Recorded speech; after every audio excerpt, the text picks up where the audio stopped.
Let's spin together AutoCAD tip number 8, useful AutoLisp routines made by others. In this video, I'm going to go over 5 different AutoLisp routines that I found online. I didn't make them, they're made by other very smart people.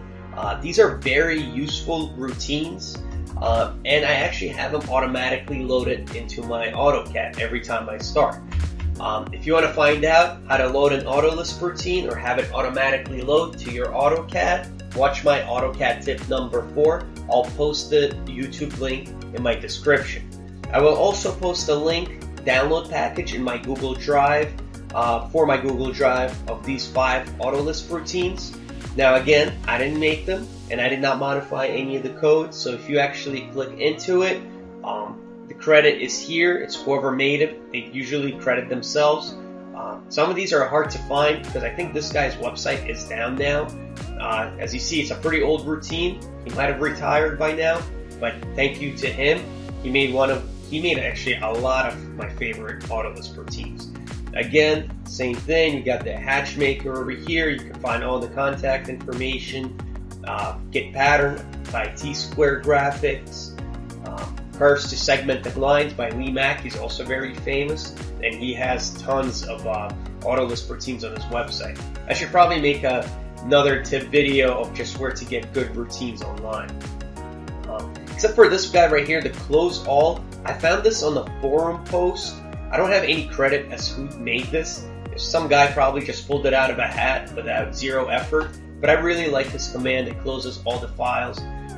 So that said, let's just get to it. I'm going to go over all these for you and demonstrate them. So first, by the way, if you want to know how to load an AutoLisp routine, watch my AutoCAD tip number 4. Like I said, there's going to be a link in my YouTube description. So I'm going to go ahead and load all these routines. Now that they're loaded, we'll start with the first one. We're going to do total length of lines. So let's say I have this line here. It's 212 feet long. And then this line, if you look at the properties, it's 184 feet long, right? When you select both of them, it does not tell you the combined length. That's unfortunate. So some guy out there made a command, which we just loaded in our routine. It's TLEN. It stands for total length. You type that in, then it asks you to select all the objects. I selected all the objects I want to add. We're going to click enter. Total length of selected objects is 686 feet and 6 5/16 of an inch. Very cool command. So next one in my package is going to be hatch maker, and I actually went over it in one of my previous tips. The hatch maker, I believe that was tip number 6. So if you want to find out about it, go check that out. Another cool one, GETPAT, is get pattern. So basically, a lot of times if you get an AutoCAD file from a consultant or from another firm, or if you download it online, it might have a hatch that does not exist in your library. If that ever happens, you will not be able to copy and paste this hatch. You will never be able to match this hatch properties to another hatch. As you know, let's say you have 2 different hatches, and I want to match this hatch over here. You're not going to be able to do that if you don't have this hatch saved in your computer. So some guy out there made a really cool routine that extracts any hatch for you from a DWG file.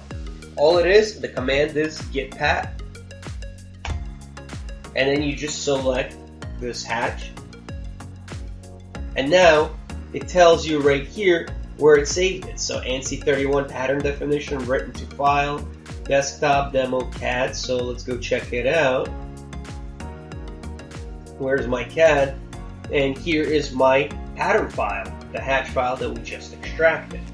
Now if you want to find out how to install this pattern file to your AutoCAD library, watch my previous AutoCAD tip number 6, where I show you how to use Hatch Maker, and I show you how to put those new created hatches into your AutoCAD library.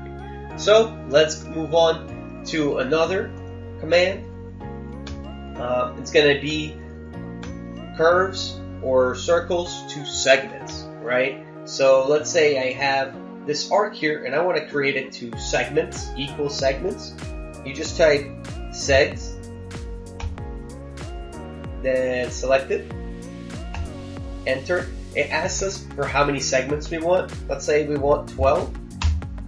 Now, this is no longer an arc. These are 12 equal segments. This is very, very cool. Whoever made this did some pretty cool math to get it done. So let's try it again. SEGS, enter.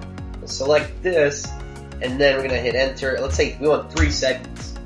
Voila, we got our 3 segments. Very, very, very cool. Now let me show you another one.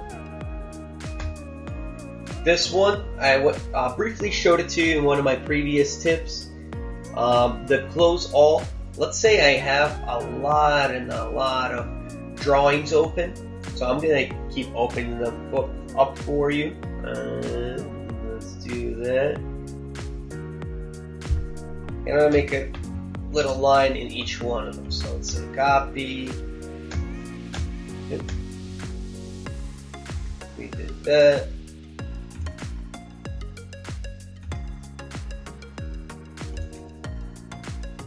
Just a little assembly line of my CAD files with a line randomly in it. Let's say I have this, and I want to close all these files without saving. That happens in AutoCAD all the time, to be honest. Especially if you're a CAD manager, you're going to be constantly working on files, extracting details, and yada yada yada. So typically, the default command in AutoCAD is close all. If you do that, it's going to go through these and ask you if you want to save changes to all of them. So I'm going to cancel this. Really, really cool command. So the last one I showed you, it's CNS. When you type that in, it's going to close all of the files without saving it. It's really, really awesome, and I wish we knew who made it. But we don't know, and that's the beauty of internet. Now you can Google this, and maybe you'll find whoever posted it on the forums. What I'm going to do for you guys, here are the AutoLisp routines. I will actually make maybe an Excel file or a README file that will tell you the commands in case you forget. But if you want to find out on your own what the command is, all you do is you right-click this, open Edit with Notepad++, or you can just open it in Notepad regular. I like this one because it highlights the syntax. Look for this line of code, parentheses defun C TLEN.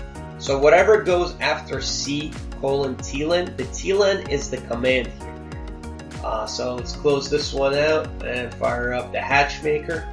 In the hatch maker, the command is DRAWHATCH, and there's another one, SAVEHATCH. As you see right after this line of code, that's our command. For GETPAT, go back here, GETPAT right there, curves to segmented lines. So this one has a couple of these, as you see, because even though it has that defun, it doesn't have the C and a colon. So it's defun C:. This is where the command is. And last but not least, right here, again, defun doc, that's not our command. It's going to be in the defun C:. The C and S is the command. So again, I'll make a file, either in Excel or a Notepad, probably Notepad so you don't have to have Excel, that will show you all the commands with all of the AutoLisp files. But if I was you, I would just automatically load all these. Will make your life great. So hopefully you guys find this information helpful. Thank you so much for watching, and I hope to see you on the next AutoCAD tip.